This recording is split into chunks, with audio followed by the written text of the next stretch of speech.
السلام علیکم۔ بسم اللہ الرحمن الرحیم۔ ناخن، حجامت، موئے بغل وغیرہ سے متعلق سنتیں اور آداب۔ ہمارے پیارے آقا مدینے والے تاجدار صلی اللہ تعالیٰ علیہ وسلم فرماتے ہیں کہ یعنی صفائی آدھا ایمان ہے۔ سبحان اللہ۔ ہر مسلمان کو چاہیے کہ اپنے ظاہر و باطن دونوں کی صفائی کا خیال رکھے۔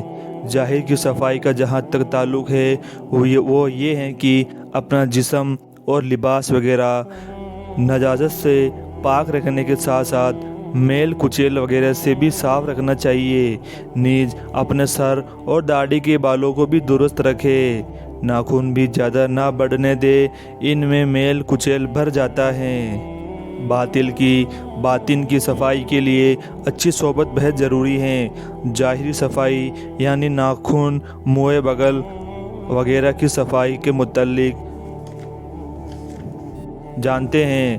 40 دن کے اندر ان کاموں کو ضرور کر لے۔ مونچھے اور ناخن تراشنا، بغل کے بال اکھاڑنا اور موئے زیر ناف مونڈنا۔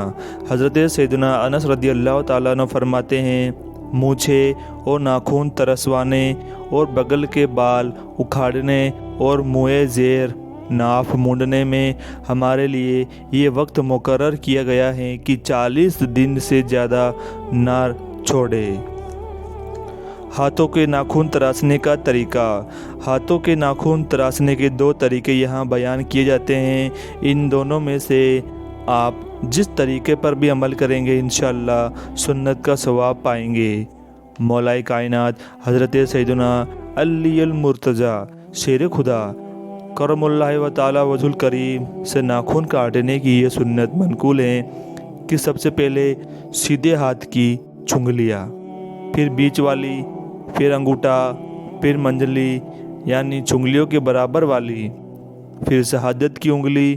اب بائیں ہاتھ میں پہلے انگوٹھا، پھر بیچ والی، پھر چنگلیاں، پھر شہادت کی انگلی، پھر منجلی یعنی سیدھے ہاتھ کی ناخن چنگلیوں سے کاٹنا شروع کرے اور الٹے ہاتھ کے ناخن انگوٹھے سے۔ دوسرا طریقہ آسان ہے اور یہ بھی ہمارے مدنی آقا صلی اللہ تعالیٰ علیہ وسلم سے ثابت ہیں۔ وہ یہ ہیں، سیدھے ہاتھ کی شہادت کی انگلی سے شروع کر کے ترتیب وار چنگلیاں سمیت ناخن تراشے مگر انگوٹھا چھوڑ دے۔ اب الٹے ہاتھ کی چنگلیوں سے شروع کرے، ترتیب وار انگوٹھے سمیت ناخن تراش لے۔ اب آخر میں سیدھے ہاتھ کا انگوٹھا جو باقی تھا اس کا ناخن بھی کاٹ لے۔ اس طرح سیدھے ہی ہاتھ سے شروع ہوا اور سیدھے ہی ہاتھ پر ختم۔ پاؤں کے ناخن کاٹنے کا طریقہ۔ پاؤں کے ناخن تراشنے کی کوئی ترتیب منقول نہیں ہے۔ بہتر یہی ہے کہ وضو میں پاؤں کی انگلیوں میں خلال کرنے کی جو ترتیب ہے اسی ترتیب کے مطابق پاؤں کے ناخن کاٹ لے، یعنی سیدھے پاؤں کی چنگلیوں سے شروع کر کے ترتیب وار انگوٹھے سمیت ناخن تراش لے، پھر الٹے پاؤں کے انگوٹھے سے شروع کر کے چنگلیاں سمیت ناخن کاٹ لے۔ دانت سے ناخن نہیں کاٹنا چاہیے کہ یہ مکروہ ہیں۔ لمبے ناخن شیطان کی نشست گاہ ہیں، یعنی ان پر شیطان بیٹھتا ہے۔ ناخن یا بال وغیرہ کاٹنے کے بعد دفن کر دینا چاہیے۔ ناخن تراش لینے کے بعد انگلیوں کے پورے دھو لینے چاہیے۔ بغل کے بالوں کو اکھاڑنا سنت ہے اور مونڈنا گناہ بھی نہیں۔